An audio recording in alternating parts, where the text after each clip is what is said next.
Welcome to MLS Bets. My name is Deke, and I'm going to give you 3 bets for the MLS slate this weekend that I think have a really good chance of cashing. So, with these bets, I like to do a little bit of plus money. I don't like to bet big favorites, and usually I like to play with home teams, but this week I'm going a little bit off the radar. So, as we get into this, we got some rivalries, so I do want to touch on a few of them. The first one up is the Hell is Real between FC Cincinnati and the Columbus Crew. So you can go a lot of different routes here. It is at TQL Stadium, FC Cincinnati's home stadium.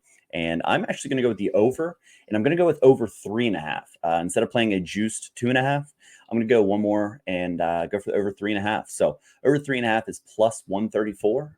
And I really like those odds. I think there's a little bit of value there. So 57% of this rivalry have gone over 3.5. As 8 out of 14 matches in the rivalry's history.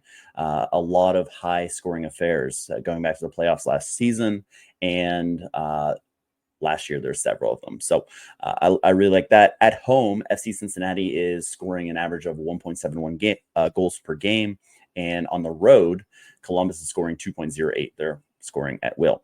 My favorite part of this entire thing is the back line of FC Cincinnati. They are dealing with 2 suspensions. So if you take a look at our cheat sheet here, you see who is suspended. We have Ian Murphy and Miles Robinson, 2 starting center backs, and they're already down Hagland and Miazga. So we're down to basically who can even play the position.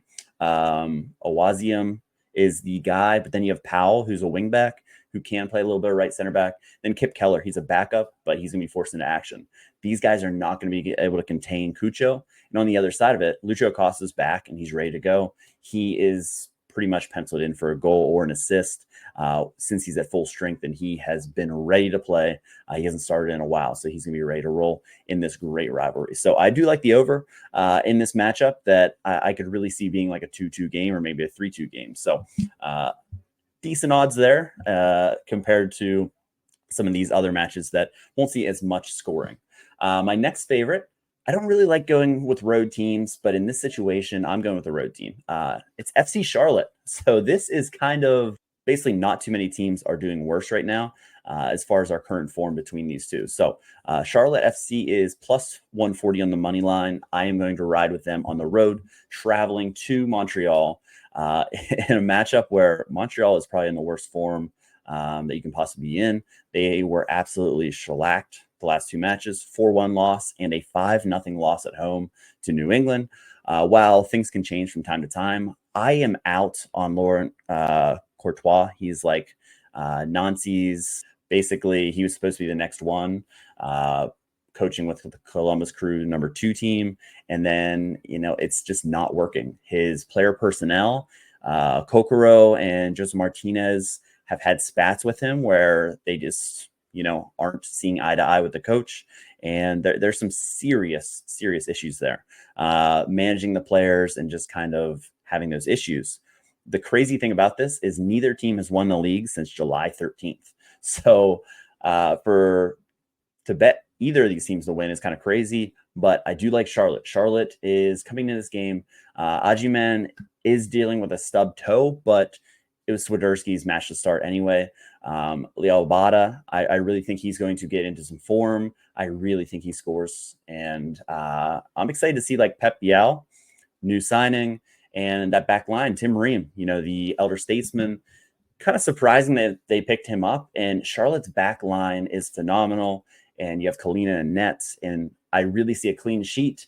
It might only be a 1-0 or 2-1 win, but I do have Charlotte winning this match. So both teams are in poor form, which you never love to back, but I do like Charlotte to win this weekend.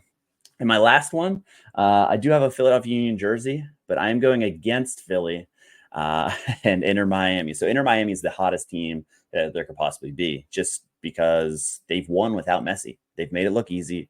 Messi's supporting cast is unbelievable. I mean, there's so many names, and once everyone's healthy, man, that midfield is just scary. So they can play 3 in the back, which they have been lately. Thomas Aviles is back from suspension, And then you have Sergio Busquets, who's playing on that back line, and it opens up some room in the midfield.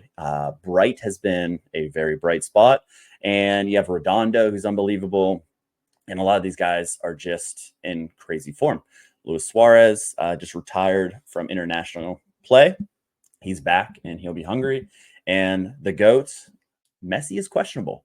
I do think we might see him. So tired legs in the second half, him coming in. I don't see him starting, but if he comes off the bench against tired legs, the Philadelphia Union are very, very thin.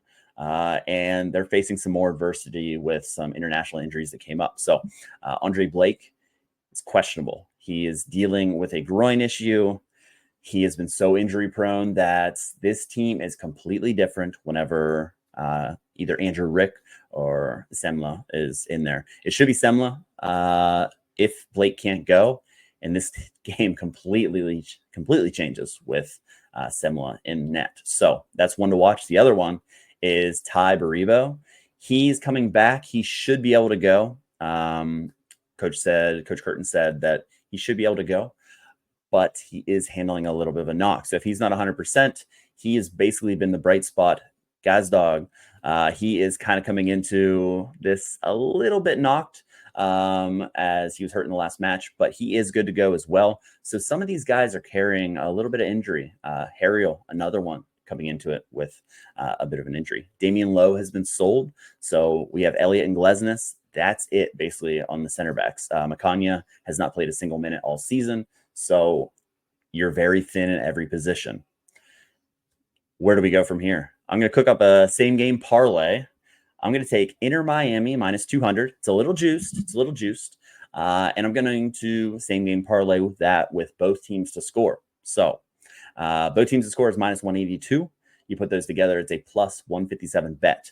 Now, is this the best bet? I really like it, but it could be a little bit tricky. Both teams to score is 74% between these two.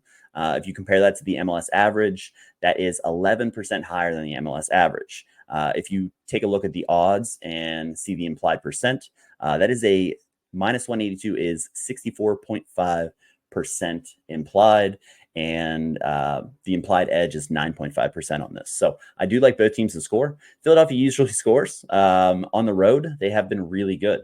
So while I do have Inter Miami winning the match, Drake Callender struggles to keep clean sheets. It's always something late, it's just a lapse in the defense.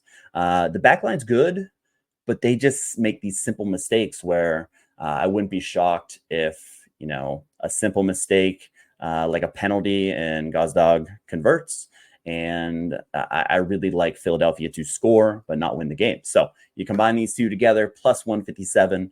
I like it. I think it has a chance. And it kind of mitigates some of the juice between the two. So you have a minus 200 play. You have a minus 187, minus 182 play. You put them together, and you have that nice little buffer. So 1 unit on each one. These are all plus money. So to go over one more time, I have in the Hellas Real rivalry between Columbus and Cincinnati, I have over 3.5 at plus 134. For Charlotte FC, I have them plus 140 on the money line, traveling to CF Montreal.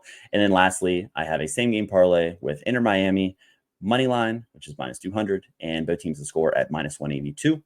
Put them together, that is a plus 157 payout. Hope you guys like this. Hopefully we have a little bit of luck over the weekend, and don't sleep on it. We have more MLS coming next midweek. So back to action. Thanks.